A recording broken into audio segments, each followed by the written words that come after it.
युग पुरुष का जन्म शताब्दी समारोह है। हिंदुस्तान के अंदर सुशासन क्या होता है, इसका परिचय वाजपेयी जी ने दुनिया को दिया। सुचिता की राजनीति, सिद्धांत की राजनीति, विचार की राजनीति के पुरोधा रहे। राजनीति में आज़ाद शत्रु, मैं समझता हूं कि यही एक जीवट उनमें था। बांग्लादेश के युद्ध के अंदर संसद में कांग्रेस के तत्कालीन प्रधानमंत्री के साथ खड़े हो गए, उन्हें दुर्गा तक की उपमा दे दी, और जब आवश्यकता पड़ी तो सत्याग्रह में उनके सामने खड़े हो गए। मैं समझता हूं कि ऐसे युग पुरुष राजनीति के अंदर एक चलते फिरते विश्वविद्यालय के रूप में कार्यकर्ताओं को गढ़ने का काम उन्होंने किया।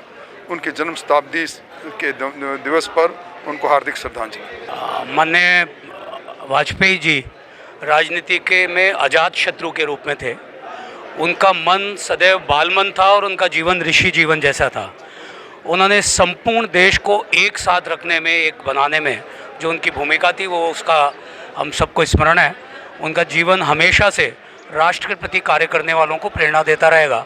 और आज उनके जैसे नेतृत्व के रूप में हमारे सामने एक बार फिर कोई हैं तो वो नरेंद्र मोदी जी हैं, जो सबका साथ, सबका विकास, सबका विश्वास और सबका प्रयास, इस मूल मंत्र को लेकर इस 140 करोड़ के देश को 2047 के विकसित भारत के रूप में स्थापित करने के लिए काम कर रहे हैं। ये भारतीय जनता पार्टी की परंपरा है, जिसमें ऐसे ऋषि तुल्य राजनेता आते रहेंगे। जी, अटल बिहारी वाजपेयी जी एक स्टेट्समैन थे और पार्टी लाइन से ऊपर थे, और उन्होंने एक ऐसी पार्टी की नींव रखी जिसकी आत्मा भारत में बसती है, जिसका ध्येय ये है कि सबसे पहले भारत।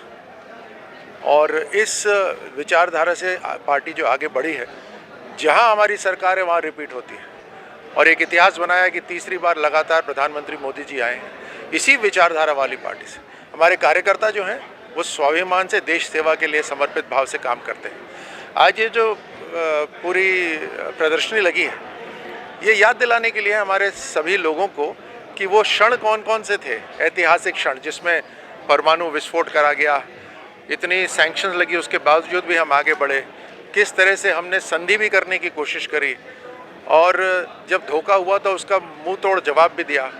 हर तरह से भारत जो मजबूत हुआ है, किस तरह से रोडों को नेटवर्क पूरे भारत में आया है, किस तरह से मोबाइल टेलीफोन पूरे भारत में आए हैं, उसकी नींव रखने का काम और जल हर जगह पहुंचाने का, नदियां जोड़ने का जो पूरा संकल्प था, ये वहीं से शुरू हुआ। ऐसे ही और वीडियोस देखने के लिए सब्सक्राइब करें मॉर्निंग न्यूज इंडिया को और जुड़े रहिए हमारे साथ।